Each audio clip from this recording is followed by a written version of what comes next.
특종과 이슈에 강한 기자들, 정보과학부 조은하 기자입니다. 그동안 가상화폐는 투자와 투기 사이에서 제자리를 찾지 못하면서 기반 기술인 블록체인 역시 그 가치를 제대로 인정받지 못했습니다. 하지만 최근 블록체인 기술을 결합해 새로운 비즈니스 기회를 꿈꾸는 기업들이 늘어나면서 가상화폐 시장은 새로운 돌파구를 찾고 있습니다.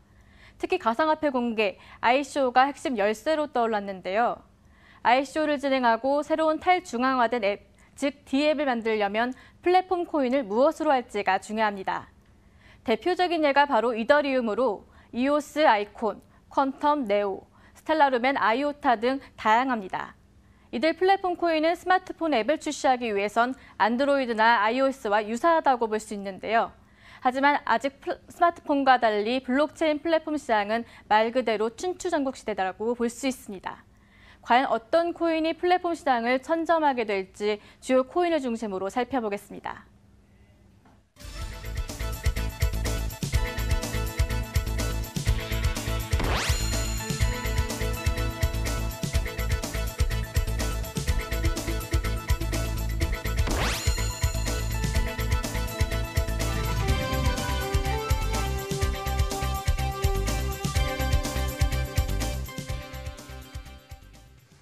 예, 앞에서 들으신 것처럼 오늘은 블록체인 그리고 가상화폐에 대한 이야기를 한번 해보도록 하겠습니다. 사실 이게 워낙 지난해 우리나라에서도 붐이 일었기 때문에 저도 좀 전달을 해드려야 돼서 공부를 많이 했었고, 여러분들도 관심 많으신 분들은 책 한 권 정도는 또 읽어보셨을 테고 아니면 유튜브를 통해서 강의는 들으셨을 텐데, 하다가 중도 포기하는 가장 큰 이유는 새로운 용어들이 너무 많다. 듣다 보니까 저는 앞에서 조은하 기자가 얘기를 하면서도 한 반은 알아듣고 반은 아마 못 알아듣는 분들이 훨씬 많을 텐데 라고 좀 생각이 들었거든요. 그래서 개념 정리부터 한번 하죠. 언제나 시작은 개념 정리서부터 시작되는 거 아니겠습니까? ICO, 플랫폼, 이더리움 다 좀 설명 좀 해주세요. 네, 일단은 ICO 같은 경우에는 우리가 신속한 주식시장에서의 IPO를 생각하면 좀 이해가 쉬울 것 같습니다. 예. 일단 IPO는 기업의 주식과 그리고 경영 내용을 투자자에게 공개를 하고 투자를 이끌어낸 다음에 주식시장에 상장하는 이런 과정을 말을 하죠. 근데 반면에 ICO 같은 경우에는 주식 대신에 코인을 발행하고 투자자에게 판매한 다음에 자금을 이끌어내는 그런 관계이고요. 예. 이 토큰 같은 경우에는 이제 우리가 친숙한 가상화폐 거래소들 이런 곳에 상장을 해서 투자자들끼리 거래를 할 수도 있고요. 예. 자사의 서비스에서 이제 약간 코인에 비슷한 준하는 그런 역할을 또 할 수도 있습니다. 이때 어떤 플랫폼을 선택할 것인가가 중요해지는데요. 이더리움과 같은 이제 플랫폼 코인 같은 경우에는 스마트폰 앱을 개발할 때 이제 안드로이드 같은 거나 iOS 이런 거랑 비슷하다고 생각을 하시면 될 것 같고요. 예. 이제 가상화폐 세계에서 같은 경우에는 이제 이 플랫폼을 통해서 만들어지는 이제 앱이나 서비스를 분산 애플리케이션, D앱, 뎁 이렇게 표현을 하기도 합니다. 예. 그래서 이제 많은 분들은 플랫폼 코인에 이제 투자를 하고 혹은 투기를 하시는 분들이 생겨나게 되는 거고요. 근데 이제 전체적인 그림은 이렇다. 알겠습니다. 여기까지는 잘 따라가고 있는데, 앞에서 이제 이더리움 얘기를 해주셨잖아요. 이더리움의 대항마들, 아직은 춘추전국 시대지만 그래도 누가 이걸 선점할지. 사실 코인이든 블록체인 기술이든 시간이 가면 갈수록 더 보완된 기술들이 나오겠지만 현재로서는 좀 상황이 어떻습니까? 네, 일단은 이제 비트코인 다음에 이제 2세대 블록체인이라고 불리우는 이제 이더리움이 이제 대표적인데요. 대부분 이런 플랫폼 기능을 하기 위해서는 스마트 컨트랙트 기능을 가지고 있어야 합니다. 예. 얼마 전 이제 이더리움 개발자인 비탈릭 부테린이 한국을 방문을 했었었는데, 비탈릭 부테린은 그 국회에서 열린 간담회에서 한국과 아시아 국가들을 주목하고 있다, 이렇게 말을 하기도 했었는데요. 일단 관련 영상을 함께 보시겠습니다. People are starting to create blockchain-based financial systems, decentralized alternatives to different kinds of sharing economy services, distributed computing markets, many different kinds of applications. 네, 일단 이제 비탈릭 부테린은 이제 안드로이드나 iOS 같은 이런 생태계를 구축할 수 있는 걸 꿈꾸는 것 같긴 한데 예. 좀 단점이 있어요. 일단 낮은 처리 속도 네. 그리고 이제 높은 수수료 이런 것들이 한계로 좀 지적되고 있는데요. 앞서 소개됐던 그 퀀텀 기반의 ICO를 진행하고 있는 모스랜드 같은 경우에는 이더리움에 대해서 이제 모바일 지원이 좀 부족하다 이렇게 평가를 내리고 있기도 하고요. 최근에는 이제 이래서 이더리움뿐만 아니라 이제 퀀텀, 뭐 스텔라 루멘, 아이오타, 뭐 아이콘, 이오스 이런 다양한 코인들이 좀 등장을 하면서 특히 최근에는 이제 이오스와 아이콘이 이제 국내에서 좀 주목받고 있는 이런 분위기입니다. 예.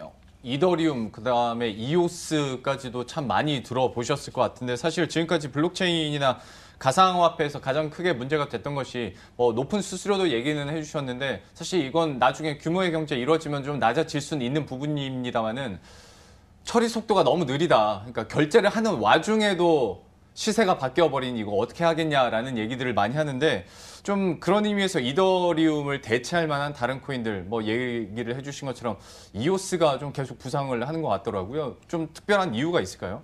네, 일단 이더리움 단점인 느린 속도를 이제 개선을 해서 빠르게 더 거래 처리를 할 수 있는 이런 장점이 있고요. 예. 그리고 수수료가 낮다는 점도 또 강점입니다. 일단 초당 수백만 건을 처리할 수 있다는 게 특징이고 이더리움 같은 경우에는 이제 DApp 사용자가 수수료를 부담을 하는데 이오스 같은 경우에는 개발자가 부담을 하게 되어 있습니다. 국내 이오스를 기반으로 한 DApp 사례로는 이제 프랙탈이 대표적인데요. 이 프랙탈 같은 경우에는 이제 우리가 게임을 할 때, 스마트폰으로 게임을 할 때 이제 버려지는 그런 수많은 데이터들, 내가 무슨 게임을 했는지, 몇 시간을 했는지, 뭐 이런 데이터들을 토큰화시키는 이런 프로젝트라고 보시면 되는데요. 예. 이제 보통 모바일 게임 하나 출시하려면은 굉장히 유통 과정에서 수수료가 되게 많이 들어가잖아요. 그렇죠. 광고도 많이 해야 되고. 예. 근데 이 경우에는 이제 개인이 모바일 게임 데이터를 이제 블록체인에 올려놨을 경우에 게임 회사가 이걸 보고서 이 게임을 하고 싶어하는 사람이 이 사람이겠구나. 바로 타겟화해서 전달해 줄 수 있다는 이런 장점이 생기는 거고요. 예. 이용자는 이제 내 개인 데이터를 블록체인에 올려놓고 판매하는 과정에서 토큰을 받는 이런 대가로 받게 되는 이런 장점이 있고요. 이게 보통 이런 걸 기존에 하려고 했더라면 블록체인이 없었다면은 개인정보보호법에 문제가 됐겠죠. 중앙 서버에 그렇죠. 저장이 되니까. 근데 여기서 같은 경우에는 개인정보보호법 이슈에서도 좀 자유로울 수 있습니다. 김천일 프랙탈 대표 같은 경우에는 이제 프랙탈 프로젝트 진행할 때 여러 가지 좀 방안을 고민하다가 이오스를 선택했던 이유에 대해서 확장성과 사용성 때문이다 이렇게 얘기를 했는데요. 자세한 설명은 인터뷰를 통해서 보시겠습니다. 수백만이 사용하는 앱들을 이제 수용하기에 처음부터 예를 들면 초당 장기적으로 100만 건 이상을 처리하겠다라는 부분과 그리고 플랫폼 사업자가 이런 이용 수수료 부분을 떠안고 이용자는 수수료를 내지 않는다는 부분 자체가 되게 매력적이었고요. 네, 일단 김 대표의 설명처럼 이제 게임 이용자가 자신의 플레이 데이터를 이제 블록체인에 기록할 때마다 수수료를 낸다면 사실 그걸 누구도 이용자는 쓰지 않겠죠. 그러겠죠. 네. 그리고 사용자가 늘어났을 경우에 이제 앱이 느려진다. 뭐 이러면은 역시나 또 문제가 생기기 때문에 예.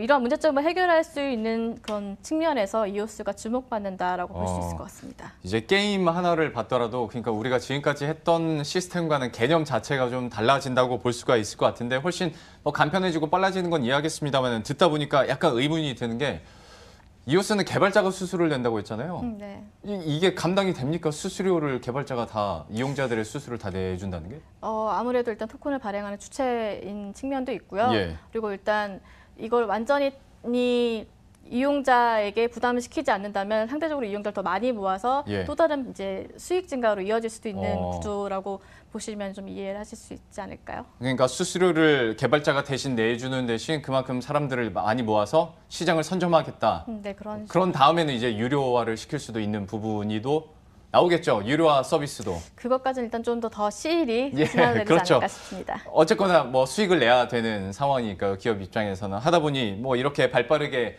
각자 기업들이 자신들의 메리트나 그리고 강점들을 내세우면서 현재 가상화폐 그리고 블록체인 시장을 선점하려고 하는 것 같은데요. 토종 플랫폼 아이콘 같은 경우에는 또 어떤 강점을 가지고 있고 현재 상황이 어떤지도 좀 궁금하네요. 네, 일단 국내에서 그 더루프의 아이콘이 이제 토종 플랫폼으로서 역할을 하고 있는데요. 예. 더루프는 이제 금융, 보험, 의료 뭐 이런 다양한 분야에서 블록체인을 이어주는 이런 프로젝트를 진행을 하고 있습니다. 더루프가 개발한 그 루프 체인을 통해서 각 영역의 그런 프라이빗 블록체인을 연결해서 거대한 블록체인을 만들겠다 이런 목표인데요.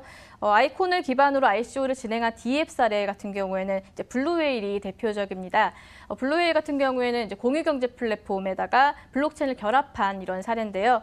기존 공유경제 플랫폼 같은 경우에는 이제 수수료가 높고 그리고 이제 광고 비용 문제도 있고 이래서 좀 단점이 있었었는데 블록체인을 연결하면은 이런 문제를 좀 더 해소할 수 있다라고 보고 있는 거고요. 이제 어떻게 서로 도울 수 있는지를 통해서 어떻게 도울 수 있는지 블록체인을 통해서 일단 정보를 공유하고 또 이 정보들이 투명하게 관리하게 된다는 장점도 있습니다. 이제 블루웨일 같은 경우에는 이제 다양한 블록체인 플랫폼들이 있으니까 이것들끼리 서로 호환도 좀 돼야 되잖아요. 그래서 이런 아이콘이 이런 여러 가지 엮어줄 수 있는 기능, 바로 그러니까 인터체인 기술을 되게 높게 평가하고 있는데요. 블루웨일의 대표님 인터뷰를 좀 보시겠습니다. 모든 공유경제 파트너분들이 아이콘을 사용할 수 있지만 또 다른 뭐 이더리움이라든가 EOS 같은 플랫폼들을 사용할 수 있기 때문에 저희 입장에서 그런 다양한 플랫폼들을 저희 네트워크에 올리는 게 저희 궁극적인 목표이고 그렇게 인터체인 기술이 저희가 추구하고자 하는 기술 중에서 중요한 부분 중에 하나라고. 네, 일단 이 블루웨일 같은 경우에 처음 ICO를 진행을 할 때는 이제 이더리움 기반으로 좀 시작을 했었거든요. 근데 그러다가 이제 아이콘 플랫폼으로 갈아탄 이런 사례라고 볼 수 있는데 사실 아직까지는 뭐 대중적인 측면에서는 이더리움이 좀 더 뭔가 시장의 기준이다라고도 볼 수 있겠는데 이제 기술적인 협력이나 아니면 서로 일하는 파트너 입장에서는 이제 아이콘과 협업을 하는 게 이제 국내 기업들 입장에서는 또 서로 같은 국내 기업이니까 좀 더 효율적인 방법이다 이렇게 보는 것 같습니다. 더 빠르게 그리고 분야나 업종별로도 서로 도울 수 있을 테고요. 어떻게 되는지 국내 시장도 한번 바라보도록 하겠습니다. 그래도 나름 IT 강국인데 여기서 더 속도를 낼 수 있을지 기대감 가지고 한번 지켜보도록 하겠습니다. 조은하 기자와 함께했습니다. 고맙습니다.